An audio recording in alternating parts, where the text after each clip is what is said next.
ఇప్పుడు ఈ అనగాదేవికి ఇప్పుడు దత్తాత్రేయుడు ఎట్లా గురుగారు అది? ఏకత్వం వైపుకి తీసుకెళ్లేందుకు ఏం కావాలి అని అంటే, మొదట్లో మనకి ఒకటిగా ఉన్న బ్రహ్మం ఇద్దరుగా అయ్యాడు. ఇద్దరుగా ఎందుకు అయ్యాడు ముందు అంటే, సృష్టి జరగాలంటే ఒక మాతృస్వరూపం పితృస్వరూపం ఉండాలి. అంటే వాళ్ళు ప్రకృతి పురుషులు అన్నాం, లేకపోతే వాళ్ళే ఆది దంపతులు అన్నాం. కానీ వాళ్ళనే ఈ దత్త భక్తులు దత్త మార్గంలో వాళ్ళని అనగాదేవి అనఘస్వామి అని చెప్పని అన్నారు.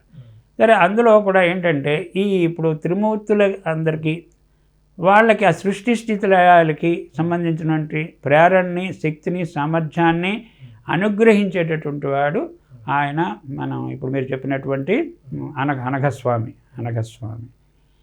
అలా వీళ్ళకి అనుగ్రహిస్తూ కూడా ప్రత్యేకంగా ఆయన పూర్ణతత్వంగానే ఉంటాడు. అలాగే స్త్రీరూప దేవతలందరూ త్రిమాతల దగ్గర నుంచి స్త్రీరూప దేవతలు అందరి ద్వారా పనిచేసేటటువంటిది అంతా కూడా వాళ్ళందరికీ త్రిమాతలకి కూడా ఈ వాళ్ళ యొక్క కర్తవ్యాలు నిర్వహించేందుకు అవసరమైన శక్తి సామర్థ్యాలను అనుగ్రహించేటటువంటిది అనఘాదేవి. కాబట్టి స్త్రీరూప శక్తులన్నింటినేమో పర్సానిఫైడ్ అనఘాదేవి. అలాగే పురుషరూప దేవతలందరి ద్వారా పనిచేస్తూ ఉన్నటువంటి ఈ శక్తి అంతా కూడా అన్నమాట అదెంతో పర్సానిఫైడ్ దత్తస్వామి. అందుకని అది అనఘస్వామి. అందుకని ఈ అనగాదేవి అనఘస్వామి అనేటువంటిది వాళ్ళు అందించారనమాట. ఏంటంటే అందరూ ముందు తరించాలంటే మనకు అడ్డుపడేవి ఏంటంటే మన కోరికలు తీరడానికైనా మోక్షానికైనా దేనికైనా అడ్డుపడేవి మనం గతంలో చేసుకున్నట్టు కర్మలు. ఆ కర్మలు అన్నీ కూడా మనోవాక్కాయములతో చేస్తాం. అఘము అంటే పాపం, అనఘ అంటే పాపరహితం అని, ఏమాత్రం పాప స్పర్శ ఇంత చిన్న టింజు కూడా లేనటువంటి రూపాలను ఆరాధించుకోవాలని. మీ పాపాలన్నీ తొలగాలి అని అంటే ఏమాత్రం పాప స్పర్శ లేనటువంటి మా యొక్క అనఘా స్వరూపాలని మీరు ఆరాధించుకోవాలి అని చెప్పి, అప్పుడు అడ్డుపడేవి మన కర్మలే, మన పాపాలే అడ్డుపడతాయి. అవి తెలియకపోతే నీ మనం అన్ని సత్సంకల్పాలన్నీ నెరవేరుతాయి, న్యాయమైన కోరికలన్నీ తీరుతాయి. తర్వాత ఇందులో కూడా ఈ వీళ్ళని అష్టపుత్రులుగా సిద్ధులను కూడా అష్టపుత్రులుగా ఎందుకు చేర్చారు అందులో అంటే, అష్టపుత్ర సహితంగా వాళ్ళకి పుత్రులుగా ఎందుకు చెప్పారు అని అంటే, ఈ అష్టసిద్ధులు ఏమాత్రం సాధన మొదలుపెట్టి కొద్దిగా పైకి వెళ్తూ ఉంటే ఇవి ఆకర్షిస్తూ ఉంటాయి, వీటిల్లో పడిపోతూ ఉంటారు. ఇదంతా సేవ చేయాలి, ఏదో వాడు వస్తే వాడికి ముందు వాడికి ఏదో మాయ చూపించి మహిమ చూపించి వాడిని ఏదో సన్మార్గంలో పెట్ట ఇలాంటంటే మాయలో పడి ఈ అష్టసిద్ధులు కావాలని ఏరి కోరి సాధన చేస్తే అవి భ్రష్టత్వం పట్టిస్తాయి, ఖచ్చితంగా పతనం అవుతారు. అందుకని వాళ్ళని విడిగా అవి పొందాలని చేయకూడదు. వాళ్ళు వీళ్ళకి అనగాదేవి అనఘస్వామికి పుత్రులు వాళ్ళు. అందుకని వాళ్ళ సహితంగా ఆరాధించుకుంటే ముందు దత్తుడు అనగాదేవి అనఘస్వామి రెండూ కలిసినటువంటి పూర్ణస్వరూపం దత్తుడు. అందుకని దత్తుడు అనుగ్రహం ఉంటే అష్టసిద్ధులు కూడా నీ యొక్క సత్సంకల్పాలు నెరవేరేందుకు అవసరమైన వేళ అవసరమైన విధంగా సహకరిస్తాయి అష్టసిద్ధులు. అదే గురుకృప ఉంటే అవి మనకి సహకరిస్తాయి, లేకపోతే అవే పతనం చేస్తాయి. అందుకని అష్టసిద్ధుల సహితంగా మనకి ఈ అనగాదేవి అనఘస్వామిని ఆరాధించుకోవడం, అది కూడా కరెక్ట్గా 8వ రోజున బహుళాష్టమి, మార్గశిర పౌర్ణమి వెళ్ళిన బహుళాష్టమి. ఆ అష్టమి రోజున ఈ వ్రతం చేసుకోవడం చాలా శ్రేష్టమైందని, తర్వాత కార్తవీర్యార్జునుడికి మొట్టమొదటిగా ఈ వ్రతం నేర్చి ఆయన అన్ని మహాసిద్ధులన్నీ కూడా దత్తస్వామి అనుగ్రహించినటువంటిది. అందుకోసం అందరూ కూడా ఈ బహుళాష్టమి అంటే మన దత్త పౌర్ణమి అంత మార్గశిర మాసం వెళ్ళిపోగానే బహుళ అష్టమి దాకా కూడా మనం ఈ దత్త అనుష్ఠానం చేసుకునేందుకు చాలా చక్కటి మాసం అనమాట. అది బహుళాష్టమి వరకు కూడా అనమాట. చాలా సంతోషం గురుగారు. దత్త అవతరణ సంబంధించినటువంటి ఎన్నో రకాల సందేహాలని తత్వపరంగా మీరు ఈ రోజున అందించారు. ఈ దత్తాత్రేయుడి యొక్క తత్వదర్శినిగా మీరు ఆయన తత్వాన్ని పూర్తిగా మీలో నింపుకొని సాక్షాత్తు దత్తాత్రేయుడే వచ్చి ఇక్కడ కూర్చుని గురు రూపంలో మా అందరికీ అందిస్తున్నాడు అన్నంత భావన మా అందరికీ కలుగుతూ ఉంది మీరు చెప్తున్నటువంటి విషయాలన్నీ కూడాను. చాలా సంతోషం. ఈ దత్త జయంతి సందర్భంగా ప్రేక్షకులకి మీ ఆశీర్వచనాలు, మీ సందేశం ఏదైనా? ఆశీర్వచనాలు సరే దత్తుడివే సరే, దీనికి ప్రత్యేకంగా సందేశం అనేటువంటిది ఏంటంటే, నాకు వాళ్ళు అనుగ్రహించినటువంటి జ్ఞానంలో నేను గ్రహించిన మేరకి మళ్ళీ నాకు ఆయన స్ఫురింపజేసిన మేరకి మాత్రమే అందింపగలను. సరే, అది ఏంటి అని అంటే, దత్తభక్తి ఇప్పుడు ఇంత సర్వోన్నత తత్వమే దత్తతత్వం అని చెప్తున్నాం కదా. అలాంటిది అందరూ దత్తభక్తులు ఎందుకు అవ్వట్లేదు? ఎక్కువ మంది దత్తభక్తులు కనపట్టలేదు. ఎందుకని? అందరూ దత్తభక్తులు అవ్వట్లేదు ఎందుకని అని ఒకళ్ళు అడుగుతూ ఉంటారు. అంటే దానికి సమాధానం ఏం చెప్పారంటే శ్రీపాద వల్లభ చరితాంతంలో చెప్పారు. ఎవరి పాపకర్మ ఫలాలు అనుభవించడం క్షీణదశకు వస్తుందో, ఎవరి పుణ్య ఫలాలు అనుభవంలోకి రావడానికి ప్రారంభమవుతుందో అప్పుడు మాత్రమే వాళ్ళ హృదయంలో దత్తభక్తి కలుగుతుందని చెప్పారు. తర్వాత ఇంకోటి ఏంటంటే ఎప్పటికైనా సరే మోక్షము కావాలి, ఆత్మజ్ఞానం బ్రహ్మజ్ఞానం కావాలంటే పూర్ణ పరబ్రహ్మ స్వరూపం అనేటువంటి గురువునే మనం ఆశ్రయించాలి. ఆయన కృపతో అనుగ్రహంతో మాత్రమే మనకి బ్రహ్మజ్ఞానం లభిస్తుంది. అందరు గురువులు కూడా దత్తస్వరూపులే.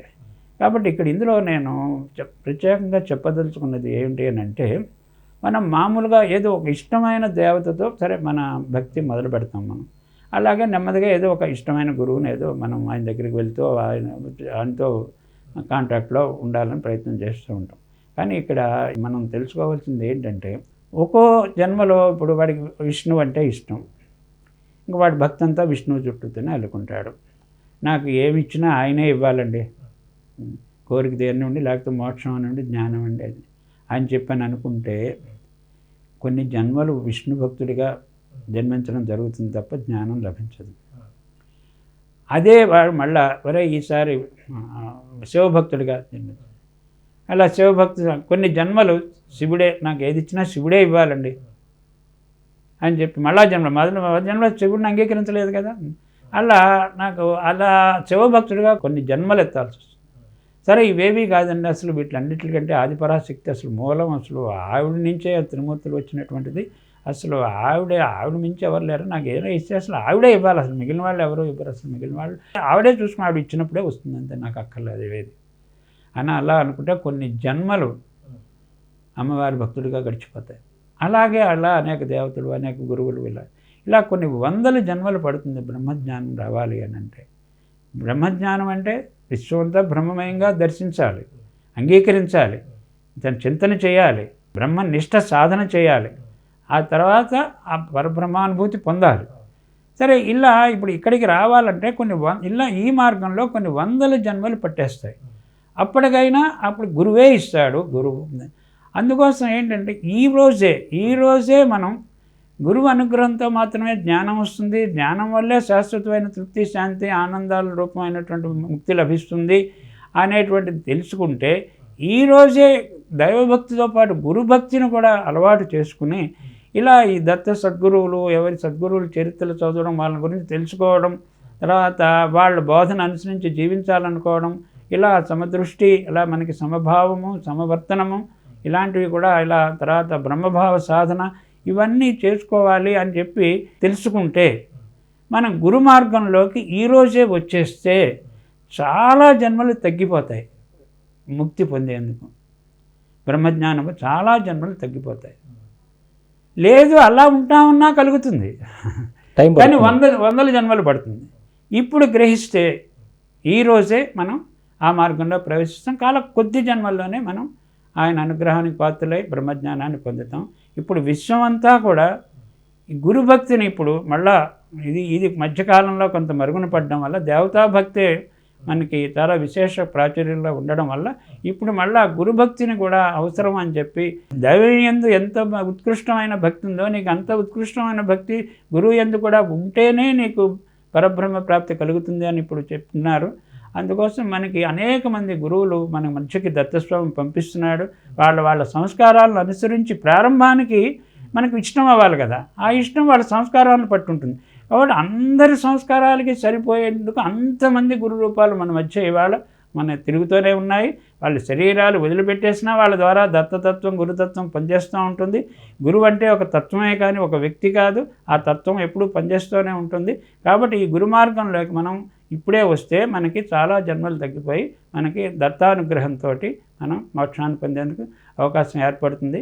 కాబట్టి అందరూ కూడా ఈ సౌలభ్యాన్ని, ఆ దత్తుడు అందిస్తూ ఉన్నటువంటి సౌలభ్యాన్ని, ఈ మార్పు కూడా మళ్ళా చెప్తున్నాను, నేను ఒక్కసారి చెప్పి ముగిస్తాను. ఈ మార్పు గతంలో చేసినటువంటి సాధనలన్నీ కూడా పూర్వ యుగాల్లో పూర్వకాలు చేసిన అందరూ చేయలేరు. కాబట్టి ఇప్పుడు వీళ్ళందరూ అనుసరించగలిగినటువంటి ఆచరణీయమైనటువంటి మార్గాన్ని నేను పరిశీలించినంత మేరకు ప్రథమ దత్తావతారం, ప్రధాన దత్తావతారం శ్రీపాద శ్రీవల్లభుడు 14వ శతాబ్దం ప్రారంభంలో ఆయన పిఠాపురంలో జన్మించాడు.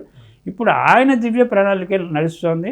పరమ గురువులందరూ కూడా శ్రీపాద వల్లభుడికి డైరెక్ట్గా కానీ ఇండైరెక్ట్గా కానీ కనెక్ట్ అయి ఉంటాడు. శ్రీపాద వల్లభుడు దత్తుడే మొత్తం పరమగురు మండలి అందరికీ కూడా ఆయన అధిష్టాన గురువు, దైవం.